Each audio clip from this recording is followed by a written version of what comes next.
America's education system is in a crisis. We've all heard it countless times before that American schools are modeled after factories and treat students like widgets, right? But what if I told you that the situation has gotten worse? The model for education has remained static, but the expectations have skyrocketed. Welcome to America, home of these hyper-competitive bubbles, these scattered pockets of fierce, vicious, and ruthless environments of students battling to become the best of the best. Their entire high school life has been centered around this one goal of getting into competitive universities and colleges, and by extension, their coursework, their mindset, and the culture that they cultivate fall into the same trap of competitiveness. For example, the past 5 years have seen a stark increase in the competitive workload that students are taking. A study conducted in 2018 by the Fordham Institute found that the average GPA and test scores of applicants over the past 5 years has steadily increased to a point where the national average is a 3.0, which out of a 4.0 scale is pretty dang good. And in hyper-competitive environments, oh boy, they're averaging 3.5s and test scores that actually match their GPAs, like 1380s out of 1600s on the SAT.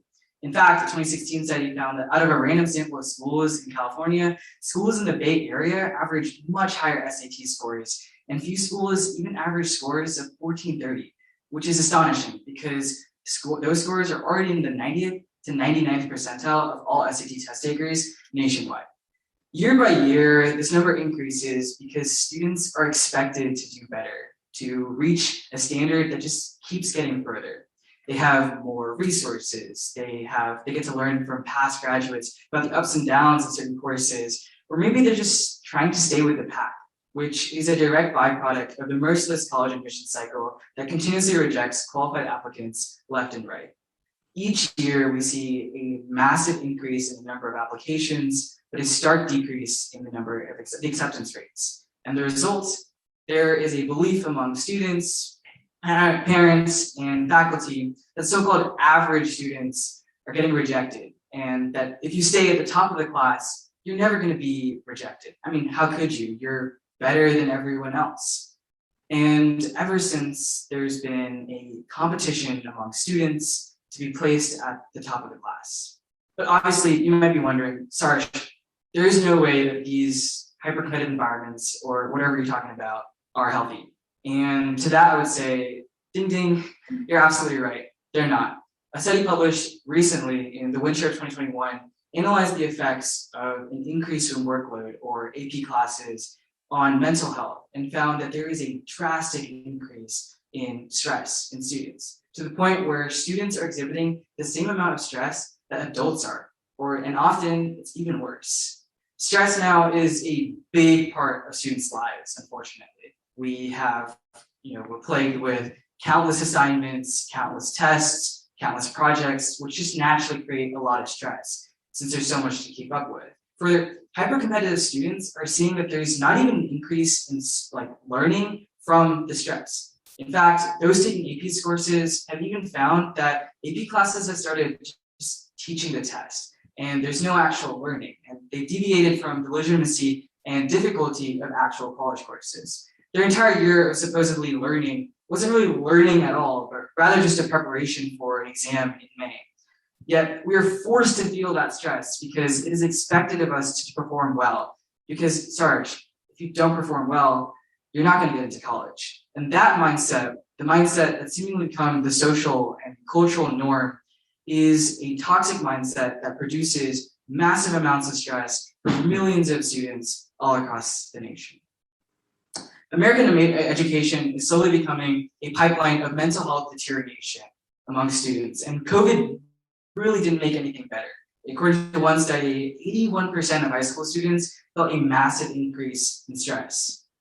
However, it's not just the stress that's a problem. It's the fact that this stress has bled through to produce toxic environments that students must live in. To further explain this phenomenon, I'd like to invite you to a visualization, which is a bit odd, I know, but bear with me. You guys have all heard of the Squid Games, right? Like one of the best shows on Netflix. Imagine you are a player in the Squid Games, and you're player number 27, and instead of being stratified through debt or anything like that, each individual, some friends, some strangers, but all of them peers, are stratified through their grade point averages. All of your are recorded and carefully mapped to a single resume that seems to define you. The goal is to become the best of the best, or the highest rated player in the bunch. You achieve that by doing the most that's humanly possible. Only then do you have a shot at making it to the college that you so dearly love. Your first game is a math test. When 5 minutes remain, you're done, but you hear that other people are still struggling. You were once anxious and stressed about the test, but hearing other people struggling makes you feel confident about your test. As long as you do better than all of your peers, you're still going to be the top and the best in the section, and that's all that matters to you. After the test, there's a short break, and in that break, as soon as it starts, you get bombarded, like always, with a bunch of questions. One asks, how many questions are on the test? Another one asks, do I need to know the trig identities? And another one asks, can you please just copy the exact question as it was on the test onto a piece of paper so I can solve it? And by the end of the day, the entire paper has been leaked. This analogy, one in which the hyper-competitive student experience, is related to that of a Squid Game competitor, attempts to place you in the position of students who live in these actual competitive environments. Education is meant to provide us not just a better understanding of certain classes or certain subjects, but it's supposed to allow us to explore what it means to be an empathetic human being. I speak as a current junior in high school, and we're in the pipeline of becoming active members in society.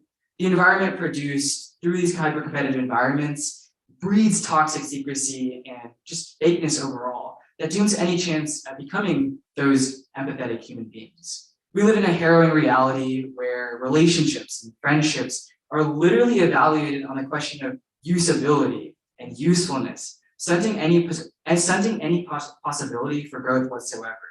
It's quite frankly disgusting the way that these hyper-competitive environments can cultivate such a culture that blatantly devalues people. Like, you treat people by their test scores or their GPA or their smartness, but not by who they are as an individual. And the increase in fakeness is no secret either. That has been reported by literal teachers who are able to find that students are becoming fake over a period of time. The sad reality is that the gentrification of cities into hyper-competitive environments is a growing trend. Big cities are increasingly becoming targets of this conversion, and countless cities in states like New Jersey, New York, Florida, Texas, and even here in the Bay Area have demonstrated this newfound competitive atmosphere.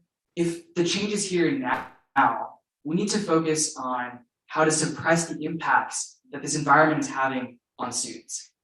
Now, there are a few alternatives and initiatives that attempt to target this rise in competitiveness. I like to highlight one called TEDxLeighHS.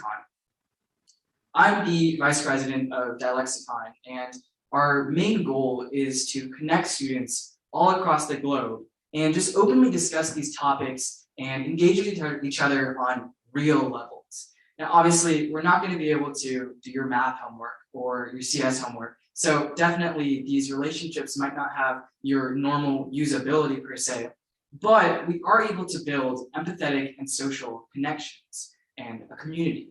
That's something that schools have largely missed and are not able to create. We embrace philosophy as a tactic to learn more about ourselves and just take a step back and analyze how our environments are producing this toxic culture and how we can stop it. Our discussions connect all of us together and try to change the narrative. We actively learn from one another and just have fun, like no competition whatsoever. And it's kind of like a getaway space from the toxicness of a student's lifestyle. And it's critical to reinvigorating that part of us that wants to learn about human connection and deviate from the stress of hyper-competitive environments. And obviously, it's not in human nature to adhere to this competitive mindset that children are forced to. We just have to find a part of us that wants to say, enough is enough. But personally, I change is kind of how students evaluate other people. You know, we as students don't really have a say in how college admissions are going to work or how other people view us, but we do have a say in how we view other people. We need to move away from this idea that our relationships need to be built off of this concept of usability. You know, that concept is so flawed that it won't allow us to create meaningful friends. I mean, why does my friend need to be like a CS guru or like a math god for me to be their friends? They don't. And so we need to look at this nebulous process of the college admission cycle and just American education in general and try to enjoy it. It's definitely going to be a struggle, but just understanding how our environment is impacting us as students and what we can do to make it better is enough of a step to end this toxic culture. Thank you.